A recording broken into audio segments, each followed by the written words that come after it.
Hello, welcome to Lemon Studios, where we talk movies, television, and wrestling. I'm, of course, Lemon himself, Zeke Lemon, and this is my review for Monday Night Raw. But before we get into that, let's get the house clean out of the way. Share and leave a like.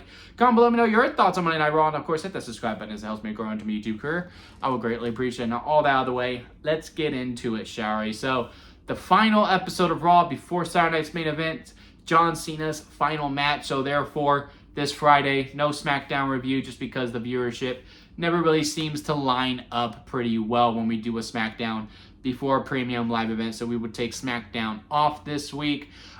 Really looking forward to Saturday. John Cena's final match, of course, I am going to be an absolute mess when it comes to that show. Later on this week, we're going to do my top 10 John Cena matches or moments of all time. Still trying to figure out which ones I want to do.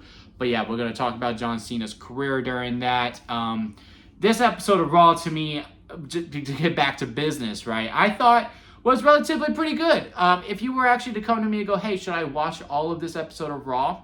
I would say yeah. I thought it was pretty entertaining from top to bottom. Not really a whole lot of segments where I just wasn't fully engaged whatsoever. Unlike SmackDown this past Friday where, you know, it's just like, yeah, no, definitely watch this, and this, but you don't need to watch the whole entire show. While here I was like, well, no, that was pretty good. No, that was pretty good. If you wanted to watch just on YouTube of that one, that I could understand that. But again, I think the whole entire show as a whole sung very well and flowed very well all the way through. I mean, every division is really seeming to beef up a little bit more when it comes to Monday Night Raw. Now, if we could just give that same energy over to Friday nights, then WWE can be in a really good spot. Let's hope for 2026 to bring that. But yeah, I mean, of course, a big talking point right now is the WWE Women's Tag Team division, right? We had 2 matches that happened within that division, kind of the same, in a lot of ways, the exact same booking, if you really want to talk about it. Kyrie versus Io Sky was a lot of fun. The more well-perceived match, I would say, from the public, simply because it was first. And then, of course, we had Roxanne Perez versus Lyra Valkyria, which, granted, was a match that we have seen a couple of times. And this wasn't their best outing when they did mix it up. But overall, again, they were both good. It was just a case of, again, when it comes to Roxanne versus Lyra, it was second, and there was a lot of similar booking when it comes to it. I'm kind of more forgiving when it comes to that one because it is tag teams, and at least both of their partners are there, so they're both getting involved within the shenanigans. This time it was Liv Morgan because of what happened within the women's title scene, which I did like. I liked at least we did it in the crowd. You know, Friday, you know, a couple weeks ago, I guess we did Jade and Alba in front of the crowd too. I'm just happy that we are getting them exposed within the crowd, but I'm glad that Stephanie Vaquera actually got some promo time. She comes down and talks. Here comes Nikki asking for a rematch. Of course she doesn't get it. Here comes Raquel Rodriguez saying, I want the title shot. Liv's like, why are you doing that? And Raquel's like, I didn't know I had to run everything by you. Oh, no, you don't. You go ahead and go for that world title. So I'll go for the tag titles. Roxanne. And Liv is trying to get that trust from her.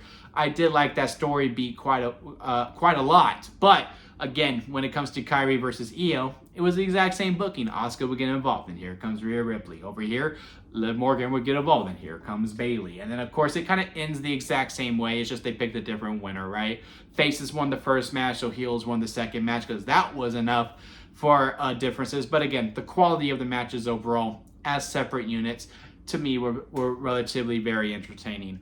The World Tag Team titles, again, are elevating quite a bit. Just doing quality matches, right? AJ Styles and AJ, I almost said AJ Lee, and Dragon Lee. And Dragon Lee taking on the War Raiders, their first time on TV, and man, I don't even know how long. They had a very good back and forth. New Day, not on commentary, but on the outside. After the match, it seems like there's going to be a big jumping. Then here come the Usos. They're declaring for the tag team division. Again, that's just adding depth. That's just making those titles mean a little bit more. Now, I do not have the Usos winning those tag team titles by any means. I think it's a red herring. Maybe we do something on that first Netflix Raw on January 5th. There's the date that actually just came to my head. On January 5th, they lose, and then maybe Jey Uso does turn heel and attack his brother. And then we go and do that story with the stories where the roles are flipped. That could be very interesting to see. But yeah, a good segment overall. I think the Usos had an amazing promo. It's just something I was like, while I was listening to, I was like, yeah, that's cool. Yeah, it's not going to last long, though. For sure, especially after Jey Uso did that crash out. The Intercontinental title, Dominic was resorted back to the backstage stuff. We can do a week, but let's get back into the focus. Let's get some challengers. Let's really beef up that division a little bit more. He just beat John Cena. Let's go ahead and keep that momentum going. Let's line up someone for him to take on, whether that be a Rey Mysterio, although it looks like he's going to be locked up with Logan Paul, because that was our big main event angle throughout the whole show. Logan Paul going to the Vision being like, hey, Rey Mysterio kind of punked me. I want to beat him up. And the Vision's like, okay, yeah, no, if you want to take care of it, we'll take care of it. We'll go out there and do it. And he's like, no, I want to prove that I can do it. And Paul Heyman's like, yeah, no, I love that about you, but just in case. And then they did this bout where they kept saying just in case. So that was weird. And then he goes out and he attacks Rey Mysterio before the match. I actually did like that, right? Even though I want to see Rey Mysterio versus Finn Balor, but you know how we've been complaining about distractions, interference, and DQ finishes within WWE shows. If there wasn't going to be a clean finish, let's just go ahead and have him jump at the beginning. I feel like it let the show flow relatively well. It was something a little new. It stuck out a little bit. We got the Max Man to come out. A lot of people were already talking about it. This one looked like a lot like Montez Ford. I still think it's going to stick to us in theory. This is just to throw people off of the scent. Montez doing a little curb stomp, running out, and then he comes back later on the main event when he's challenging LA Knight. Good back and forth. A lot of people are still upset that LA Knight is taking a lot of losses. I don't know if it was the aftermath of this match, because, you know, for some reason, they showed LA Knight getting up in backstage.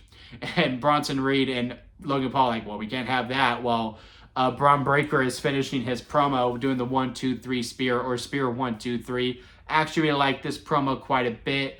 Back-to-back fire promos from Braun Breaker. I don't know if it was the aftermath or just that, or just how the match was going, him being the main event, and that there was no CM Punk. There was no Roman Reigns on this show. So, you know, who was your next biggest star? It was LA Knight, and, you know, they gave this to him, and they gave him a bang angle. I feel like the tide is turning for LA Knight. Like, for some reason, this beating gave me hope that he is finally going to turn a leaf, and he may finally get some wins, and maybe he'll be in that world title picture when it does come to WrestleMania. I don't know if Braun Breaker is to win the first episode of Netflix. We've already talked about it. To me, I say let Punk retain it, and then maybe Braun Breaker wins the Rumble, and then he beats Punk properly at WrestleMania. That's how I would book it. But, you know, if we're not going to stand on ceremony here and Braun Breaker is to win, I wouldn't mind the Mania program being Braun Breaker versus LA Knight. And there is some debate who should win when it comes to that match. But, yeah, I actually like the post-match angle of this beatdown. I like the promo that we did with the Vision. Again, I feel like we'll really turn the tide when it comes to LA Knight. As for the Women's Intercontinental title scene, Maxine Dupree just again had a video package of her saying again, as she was making other people from the dungeon tap out. It's pretty good stuff. We need to get Maxine back to television relatively soon, quicker rather than later for sure. And then, of course, Gunther kicking off, showing the clock that we are 4 days away from John Cena's retirement. And basically setting the stage. Look, you are the greatest sports entertainer of all time, but I'm the greatest wrestler of all time. And just beating you is not going to be enough. I need you to submit. So there we go. That's it. It was very quick, short, sweet, straight to the point. Mic drop. I feel like, you know, it did its point. Again, I really would have liked John Cena to be on this show just so that they could have a back and forth, because that's part of the amazingness of John Cena. To see that greatest sports entertainer of all time, you know what I mean?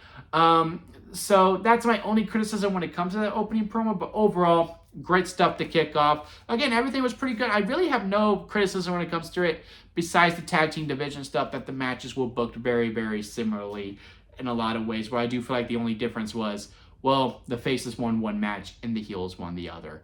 But besides that, again, good episode of Raw. I enjoyed it. Let me know y'all thoughts of it down in the comment section. Leave a like if you made it this far within a review. I do greatly appreciate it. And hit that subscribe button. It helps me grow into my YouTube career. Don't forget to squeeze the days, guys, because life is too short not to give you all. So squeeze every opportunity that you can. Until next time, I'll see you here at Lemon Studios.